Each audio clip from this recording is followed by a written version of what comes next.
ஜெபம் பண்ணாத ஜனங்கள் அற்புதங்களை பெற்றுக்கொள்ளக்கூடாது, ஏழைகளுக்கு உதவாதே என்று பிசாசின் மக்கள் குதிக்கிறார்.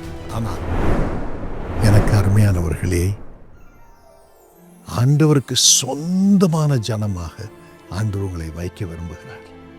உங்களை அழைத்திருக்கிறார், உரிமை கொண்டாடுகிறார். நீ என் ஜனம், என் ஜனம். இன்னொரு இடத்துல அவருக்கு சொந்தமான ஜனம். நீங்க தான் அவருக்கு சொந்தம், நீங்க தான் அவருக்கு சொத்து, நீங்க தான் சொத்து. சொல்லுங்க, நான் தான் சொத்து, ஆண்டவருக்கு நான் தான் சொத்து. அவர் சொல்லுகிறார் எரேமியா 30:22, நீங்கள் என் ஜனமாயிருப்பீர்கள், என் ஜனமாயிருப்பீர்கள், நான் உங்கள் தேவனாயிருப்பேன். அருளை ஆண்டவன் இப்பொழுது உங்களுக்கு தருகிறார். பிசாசுக்கு சொந்தமான ஜனம் கிடையாது, பொல்லாத மனிதர்களுக்கு சொந்தமான ஜனம் கிடையாது, இச்சைக்கு சொந்தமான ஜனம் கிடையாது, குற்ற உணர்வுக்கு சொந்தமான ஜனம் கிடையாது. நீ என்னுடைய ஜனம் என்று ஆண்டவர் சொல்லுகிறார், இயேசு சொல்லுகிறார். You belong to me.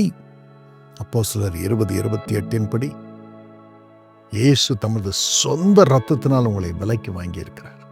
அவருடைய பிள்ளையாக, சொந்தமான ஜனமாக தைரியமா இருங்க, தைரியமா இருங்க. நீங்க அனாதை இல்லை, அனாதை இல்லை. இயேசுவுக்கு சொந்தமான ஜனம். Thank you Jesus.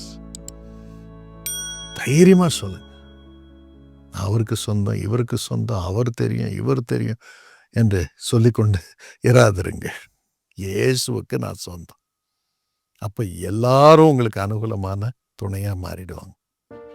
என்னதான் குதிச்சு பார்த்தாலும் கடைசியில ஒன்றும் முடியலைங்க, நீங்க கடவுளுடைய பிள்ளை, உங்களுக்கு விரோதமாக நான் ஒன்றும் செய்ய முடியாது என்று தலை குனியும்படியாக செய்வார்.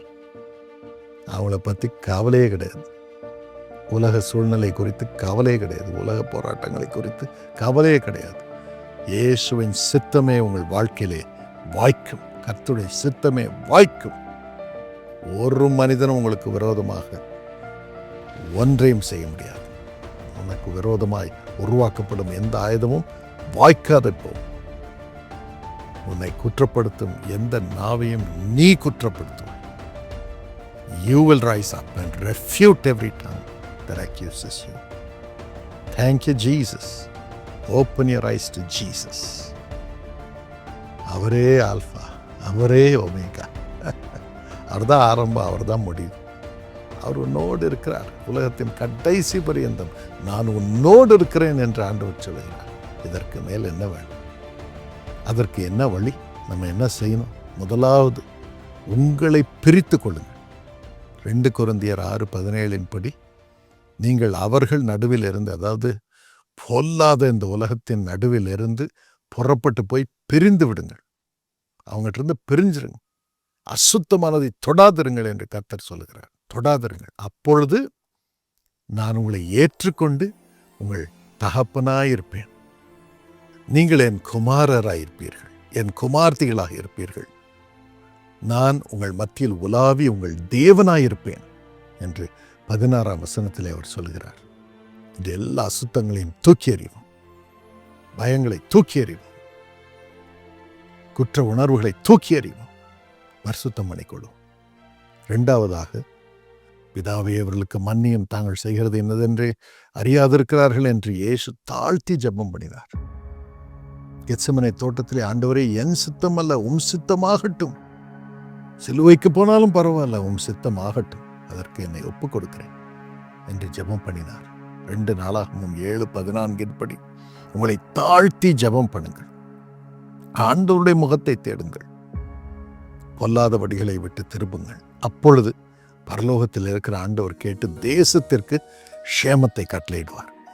பாவத்தை மன்னித்து தேசத்திற்கு க்ஷேமத்தை கட்டளையிடுவார். குடும்பத்தில் எல்லாம் சம்பூர்ணமாயிருக்கும், செழிப்பாயிருக்கும். ஆவியிலே செழிப்பு, வேலையிலே செழிப்பு, பிஸ்னஸ்ல செழிப்பு, தேசத்திற்கும் உங்கள் மூலமாக செழிப்பு வரும். அதற்கு தான் இயேசு நம்மை இந்த உலகத்தில் வைத்திருக்கிறார். யாருக்கு பிடிக்குதோ பிடிக்கலையோ, இயேசு தான் உங்களை உலகத்தில் வைத்திருக்கிறார். உங்க மூலமாக தான் செழிப்பு வரும். நீங்கள் உங்களை தாழ்த்தி ஜெபம் பண்ணுங்கள். தேசத்திற்கே செழிப்பை கொடுக்கும் தேவனுடைய பிள்ளையாக உங்களை மாற்றுவார். மாற்றுவார். அவர் என்ன சொல்கிறாரோ அதை செய்வோம். கல்வியில் செய்வோம், ஆராய்ச்சியில் செய்வோம், எனர்ஜியில் செய்வோம், ஸ்டெம் செல்லில் செய்வோம், பிஸ்னஸில் செய்வோம், நிர்வாகத்தில் செய்வோம். கர்த்தர் என்ன சொல்கிறாரோ செய்வோம். அது அனைத்தும் தேசத்திற்கு ஆரோக்கியத்தையும் செழிப்பையும் கொண்டு வரும். அதற்காகவே கர்த்தர் உங்களை அழைத்திருக்கிறார். நீங்கள் தேவனுடைய ஜனமாக அழைக்கப்பட்டிருக்கிறீர்கள். அதை செய்யும்படி உங்களை ஒப்புக்கொடுங்க. கர்த்தர் யாவையும் உங்கள் மூலமாக செய்து முடிப்பார். கடைசியாக தேவனுடைய சாயலையே உங்களுக்கு தருகிறார்.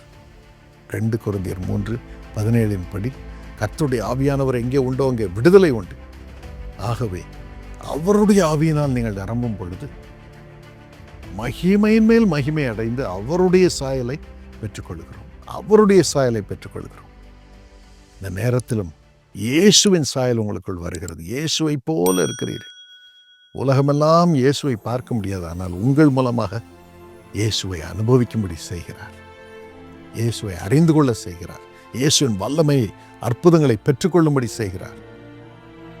ஜெபம் பண்ணாத ஜனங்கள் அற்புதங்களை பெற்றுக்கொள்ளக்கூடாது, ஏழைகளுக்கு உதவாதே என்று பிசாசின் மக்கள் குதிக்கிறார்கள். ஆனால் இயேசுவோ உங்கள் மூலமாக ஜனங்களுக்கு அற்புதங்களை செய்வார். கண்ணீரை துடைப்பார், ஏழைகளை பராமரிப்பார். அப்பதான் இயேசு யார் என்று ஜனங்கள் அறிந்து கொள்வார்கள். இயேசு யாரும் அறிந்து கொள்ளக்கூடாது என்று தடைகள் வரலாம். ஆனாலும் அவருடைய ஆவியானவர் வரும் பொழுது ஆவியானவர் உங்கள் மூலமாக வெளிப்படுவார். லட்சக்கணக்கான கோடிக்கணக்கான மக்கள் இயேசுவை அனுபவிப்பார்கள். கண்ணீரில் இருந்து விடுதலை பெறுவார்கள். இந்த அருளை ஆண்டவர் இன்று உங்களுக்கு தருவாராக. அவருடைய கரங்களில் உங்களை ஒப்புக்கொடுங்கள். ஆவியினால் நிரம்புங்கள். தேவ ஆவியினால், இயேசுவின் ஆவியினால் நிரம்புங்கள். இந்த பாக்கியத்தை கொடுப்பாராக ஆண்டவர். அப்பா, இந்த அருளை உமது பிள்ளைகளுக்கு தாரும், தாரும், தாரும், தாரும். மகிமைக்குரியவர்களாக அவர்களை வையும், செழிப்புக்குரியவர்களாக வையும், குறைவில்லாமல் காப்பாற்றும். நன்மை உண்டாகட்டும். இயேசுவின் இரத்தம் ஜெயம். மாஸ்டர், அவர்களை உமது சொந்த ஜனமாக வைத்து செழிப்போடும் சமாதானத்தோடும் வாழ்வது மட்டுமல்ல, மற்றவர்களுக்கு உம்மை காட்டும்படியாக அற்புதங்களையும் அடையாளங்களையுமே மூலமாக செய்யும். பரிசுத்தத்தை அனுப்பும், மன்னிக்கும் ஆவியை அனுப்பும். தேசத்திற்கு சேமம் வரட்டும், ஜனங்களுக்கு சேமம் வரட்டும். இந்த அருளை நீர் தருவதற்காக நன்றி. குடும்பத்திலும் இந்த பாக்கியம் இறங்கி இருக்கட்டும். இயேசுவின் நாமத்தில் ஆமென். God bless you. எனக்கு அருமையானவர்களே, பெதஸ்தா ஜெப மையம் கோயம்புத்தூரில் காருண்யா நகர் வளாகத்திலே செயல்பட்டு வருகிறது. அங்கு ஜூலை 11 சனிக்கிழமை, இந்த முறை சனிக்கிழமை மதியம் 2 மணிக்கு விசேஷித்த கூட்டம் நடைபெறப் போகிறது.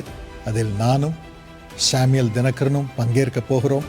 வருகிற உங்கள் ஒவ்வொருவருக்காகவும் நாங்கள் ஜெபம் பண்ணுவோம். அதற்கு முன்பதாக ஆண்டவர் உங்களுக்கு கொடுக்கும் வார்த்தையை அறிவித்து அவருடைய வல்லமை உங்கள் மீது இறங்கும்படியாக உங்களோடு சேர்ந்து பிரார்த்தனை செய்ய போகிறோம்.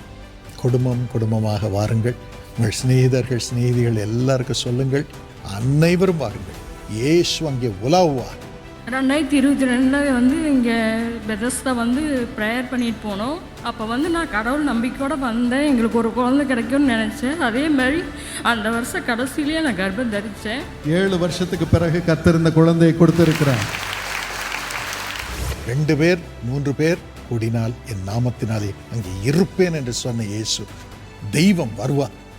உங்கள் நோய்களை அவர் நீக்குவார், பாரங்களை நீக்குவார், சண்டை சச்சரவுகளை நீக்குவார், பிசாசின் போராட்டங்களை நீக்குவார், தேவைகளை சந்திப்பார் என்று நான் நம்புகிறேன். அவர் சொன்னபடியே இதை செய்வார். மனுஷனால் அல்ல, தெய்வமே உங்களுக்கு செய்வார். ஆகவே நாம் செய்ய வேண்டியதெல்லாம் ஒன்றாக கூட வேண்டும். இயேசுவின் நாமத்தில் வேத வசனத்தின்படி ஆண்டவர் இதை நிறைவேற்றுவாராக. வாருங்கள், பாக்கியம் பெறுங்கள், நிறைவான பலனோடு திரும்பிச் செல்லுங்கள். காருண்யா நகர் வந்து செல்ல கோவை ரயில் நிலையம் மற்றும் காந்திபுரம் டவுன்ஹால் போன்ற பேருந்து நிலையங்களில் இருந்து சிறப்பு பேருந்து வசதிகள் செய்யப்பட்டுள்ளது. ஜூலை 11 2வது சனிக்கிழமை. மறந்துவிடாதீர்கள், ஞாயிறு அல்ல, 2வது சனிக்கிழமை. யாவரும் குடும்பத்துடன் வாருங்கள்.